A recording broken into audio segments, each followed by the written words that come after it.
സത്യം പറഞ്ഞാല് ബീച്ചിലോട്ട് വന്നിട്ടില്ലായിരുന്നെങ്കിൽ നഷ്ടം പറ്റിയാണ് കേട്ടാ. ഈ ഡ്രാഗന്റെ പോക്ക് കണ്ടപ്പോ തന്നെ എനിക്ക് ഇതിനകത്തൊന്ന് കയറണമെന്ന് നല്ല ആഗ്രഹം ഉണ്ടായിരുന്നു കേട്ടാ. കഴിഞ്ഞ വർഷം ഞാൻ ഇവളെ പ്രഗ്നന്റ് ആയതുകൊണ്ട് കയറാൻ പറ്റിയില്ല. അതിന് മുമ്പത്തെ വർഷം ഞാൻ കൊച്ചിയിൽ വെച്ച് എന്താണ് ആദ്യമായിട്ട് കയറുന്നത്. പക്ഷെ അവിടെ കയറിയാലും നല്ല ഹൈറ്റിലാണ് കേട്ടാ ഈ സംഭവം പൊക്കോണ്ടിരുന്നത്. ഈ പ്രാവശ്യം എപ്പോഴത്തേലും കുറച്ചും കൂടെ വെറൈറ്റി സംഭവങ്ങളൊക്കെ ആയിരുന്നു കേട്ടാ ബീച്ചിൽ. പിന്നെ അതേ ഈ ഒരു സംഭവം മിക്കവാറും ബീച്ചിൽ ഉണ്ടാവുന്നതാണ്. അത് മാത്രമല്ല കുറെ നാൾക്ക് ശേഷമാണ് ഇത്രയും തിരക്ക് ഞാൻ ബീച്ചിൽ കാണുന്നത്. എല്ലാ പ്രാവശ്യവും ന്യൂ ഇയറിന് ഇപ്പോ കാർണിവൽ ഉണ്ടാവും കേട്ടോ ബീച്ചിൽ. പക്ഷേ ഈ പ്രാവശ്യം കാർണിവൽ ഒരു പ്രത്യേകത ഉണ്ടായിരുന്നു. ഒരു 4-5 വർഷമായിട്ട് അക്വേറിയം ആയിരുന്നു. ഈ പ്രാവശ്യം അതിനൊരു ചേഞ്ച് വന്നിട്ടുണ്ട് കേട്ടോ. കുറെ നേരം റൈഡിൽ കയറണ അതാ ഇവിടെ കയറണമെന്ന് മടിച്ചിങ്ങനെ നിൽക്കുമായിരുന്നു ഞങ്ങൾ എല്ലാവരും. അങ്ങനെ ഇനാമിക്ക് ഏറ്റവും കൂടുതൽ എൻജോയ് ചെയ്യാൻ പറ്റുന്നത് ഇവിടെ ആയിരിക്കും. റൈഡിലാണെങ്കിൽ അവളെ കയറ്റാൻ പറ്റില്ലല്ലോ. അങ്ങനെ നമ്മൾ ലാസ്റ്റ് എല്ലാരും കൂടെ ഇവളെ ഇതൊക്കെ കാണിക്കാൻ വേണ്ടി ഇവിടെ കയറിയിട്ടുണ്ടായിരുന്നു. അങ്ങനെ ഉള്ളിലോട്ട് കയറി ഫസ്റ്റത്തെ വ്യൂ ഇതായിരുന്നു കേട്ടാ. കുറച്ചധികം പെറ്റ്സുകൾ ഉണ്ടായിരുന്നു. അങ്ങനെ 1-2 അവള് നോക്കി. പക്ഷെ അവള് പിന്നെ കുറച്ച് കഴിഞ്ഞപ്പോഴത്തേക്ക് അവൾ അതിലോട്ടൊന്നും ശ്രദ്ധിക്കുന്ന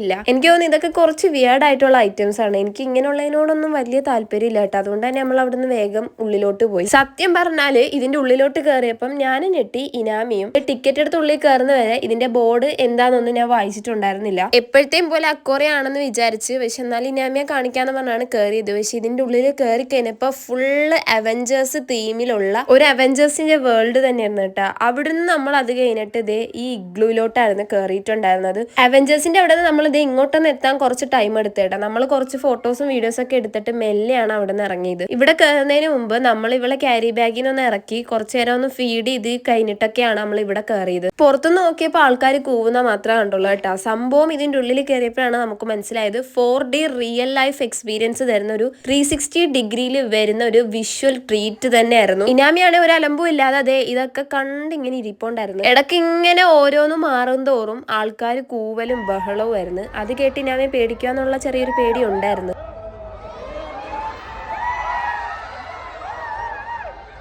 എന്തായാലും നല്ലൊരു എക്സ്പീരിയൻസ് ആയിരുന്നു. ഈ കൂവല് കേട്ടപ്പോൾ തന്നെ ഞാൻ വേഗം പാസിഫയർ എടുത്ത് വെച്ച് കൊടുത്തിട്ടുണ്ടായിരുന്നു കേട്ടോ. പിന്നെ ആൾ ആ ഒരു ശ്രദ്ധയിലായിരുന്നു ഇരുന്നിട്ടുണ്ടായിരുന്നത്.